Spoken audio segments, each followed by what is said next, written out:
বরফ গলছে। শেখ হাসিনাকে কি বাংলাদেশে ফিরিয়ে দেবে ভারত? জানালো চিঠিতে। শেখ হাসিনাকে ভারত থেকে বাংলাদেশে ফেরানোর আবেদন করে দিল্লিকে নোট বারবার দিয়েছিল ইউনূসের সরকার। এবার সেই চিঠিরই উত্তর দিল ভারত। শেখ হাসিনাকে বাংলাদেশে ফেরাতে ভারতে আগেই নোট ভার্বাল বা চিঠি দিয়েছিল ইউনূসের অন্তর্বর্তী সরকার।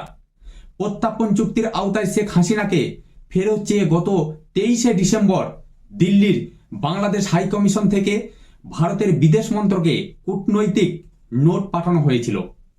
ইউনূস সরকারের বক্তব্য, ভারতের সঙ্গে বাংলাদেশের যে বন্দি প্রত্যার্পণের চুক্তি হয়েছিল তাতেই শেখ হাসিনাকে ফিরিয়ে দেওয়া হোক বাংলাদেশে। তাহলে কি সত্যিই শেখ হাসিনাকে ফেরত দিতে চলেছে ভারত?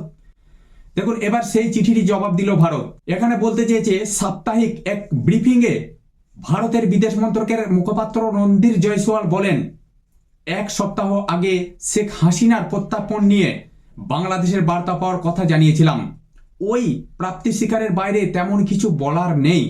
অর্থাৎ হাসিনাকে পদ্মা পারে ফেরানো নিয়ে এক সপ্তাহ আগে ভারত যেমন এই প্রশ্নের নিরুত্তর ছিল, এখন কিন্তু তেমনই রয়েছে। ৭৭ বছর বয়সী শেখ হাসিনা তার ১৬ বছরের শাসনের পতন ঘটায় ছাত্র নেতৃত্বাধীন ব্যাপক বিক্ষোভের পর বাংলাদেশ থেকে পালিয়ে আসার পর ৫ই আগস্ট থেকে ভারতে তিনি বসবাস করছেন।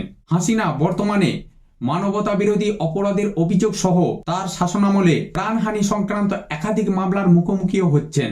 বাংলাদেশের আন্তর্জাতিক অপরাধ ট্রাইব্যুনাল হাসিনা এবং একাধিক প্রাক্তন মন্ত্রী, উপদেষ্টা এবং সামরিক ও বেসামরিক কর্মকর্তাদের বিরুদ্ধে গ্রেপ্তারি পরোয়ানা জারি করেছে। তবে আরও কথা বলতে গিয়ে জয়সওয়াল বাংলাদেশে যাদের গ্রেপ্তার করা হয়েছে তাদের ন্যায্য বিচারের উপর জোরও দেন। তার মানে এখানে জয়সওয়াল উনি বলতে চলেছেন, বাংলাদেশে যে আরও গ্রেপ্তার হয়েছেন সেইগুলিকে যেন মুক্তি দেওয়া হয়।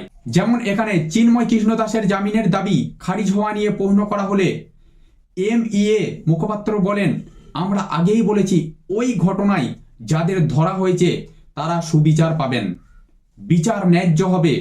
তবে হাসিনাকে ফেরানো নিয়ে ভারত বাংলাদেশের সম্পর্কে আঁচ পড়বে না বলেই মত ওপার বাংলার। মানে এখানে বাংলাদেশ বলতে চেয়েছে হাসিনাকে ভারত থেকে ফেরত দিতেই হবে, মানে বাংলাদেশে পাঠাতেই হবে। ভারতের সঙ্গে যে বাংলাদেশ সুসম্পর্ক রাখতে চাইছে, বুধবার সেই বার্তা দিয়েছে বাংলাদেশের সেনাপ্রধান জেনারেল ওয়াকার উজ্জামান। উনি বলতে চেয়েছেন যে ভারতের সঙ্গে আমাদের সুসম্পর্ক থাকবে। তো আজ এই পর্যন্তই। সত্যিই কি ভারত সরকার হাসিনাকে বাংলাদেশে ফেরত দেবে না দেবে না? অবশ্যই আপনারা আমাকে কমেন্টে লেখা জানাবেন। তো আজ এই পর্যন্তই। চ্যানেলে যদি নতুন হয়ে থাকেন অবশ্যই সাবস্ক্রাইব করে দেবেন, কারণ প্রত্যেকটা মুহূর্ত এই ধরনের নিত্য নতুন ভিডিও আমি আপনাদের কাছে পৌঁছে দেবো।